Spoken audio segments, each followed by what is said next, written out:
আল্লাহর এক বান্দা আল্লাহর এক গোলামকে পৃথিবী থেকে বিদায় করা হবে। আমি নাম নিলাম না, দলের নাম নিলাম না, কি কারণে বিদায় করা হবে সেই বিষয়টা উল্লেখ করলাম না।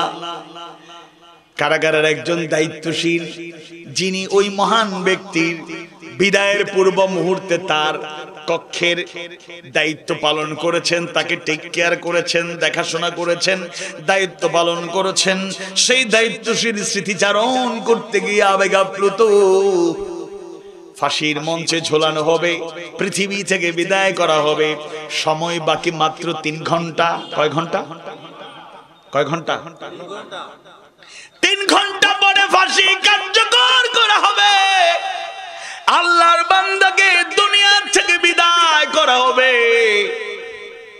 ওই দায়িত্বশীলকে, কারা দায়িত্বশীলকে, এবার আল্লাহর ওই গোলাম বললেন সময় কতটুকু আছে? বলেন 3 ঘন্টা।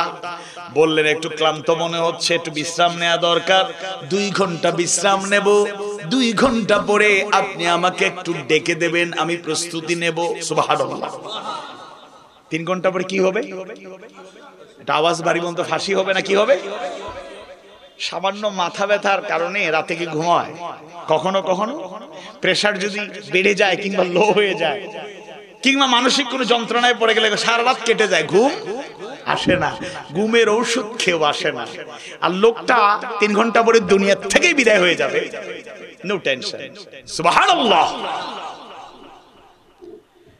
সেই ব্যক্তি আবার স্মৃতিচারণ করতে গিয়ে বললেন, আমি অবাক হয়ে দেখলাম আল্লাহর ওই গোলাম ঠিকই ঘুমিয়ে গেলেন, সুন্নাহ পদ্ধতি অবলম্বন করে শুয়ে গেলেন।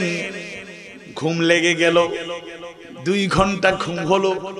আমি ডাকলাম, জেগে উঠলেন, তাহারাত পবিত্রতা অর্জন করলেন, ওযু করলেন, এবার জায়নামাজে দাঁড়িয়ে গেলেন, রুকু করলেন, সিজদা করলেন, নফল সালাত আদায় করলেন, আল্লাহর কাছে ফরিয়াদ করলেন, সাহায্য চাইলেন, ধর্ণা দিলেন, ইস্তেগফার করলেন।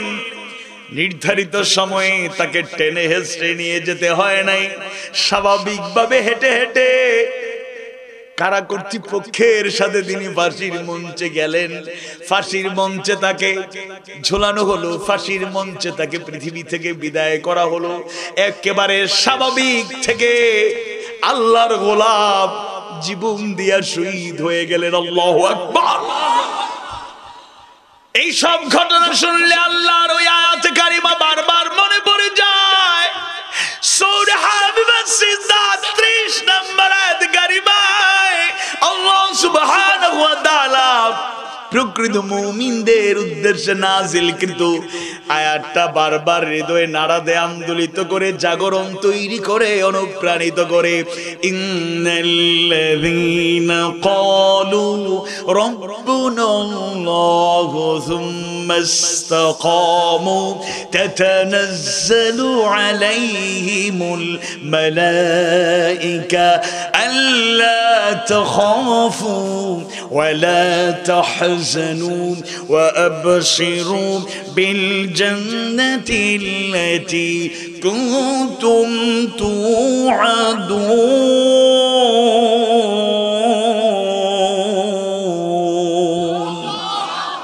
ইন্নাল্লাযীনা ক্বালু, নিশ্চয়ই যারা বলে, ঘোষণা দেয়, রাব্বুনাল্লাহ, আল্লাহ আমাদের রব, সুম্মা ইসতাকামু, অতঃপর অটল অবিচল থাকে, তাতানাজ্জালু আলাইহিমুল মালায়েকা, তাদের কাছে ফেরেশতা নাজিল হয়ে যান আর জানায়া দেন, আল্লাহ তাখাফু, ভয় করো না, ভয়ের কোনো কারণ নাই, ওয়ালা তাহজানু, চিন্তা করো না, চিন্তার কোনো কারণ নাই, ওয়া আবশিরু বিল জান্নাতি আল্লাতী কুনতুম তুআদুন, আর সেই জান্নাতের সুসংবাদ শুনে খুশি হয়ে যাও যার ওয়াদা তোমাদের সাথে করা হয়েছে। আল্লাহু আকবার।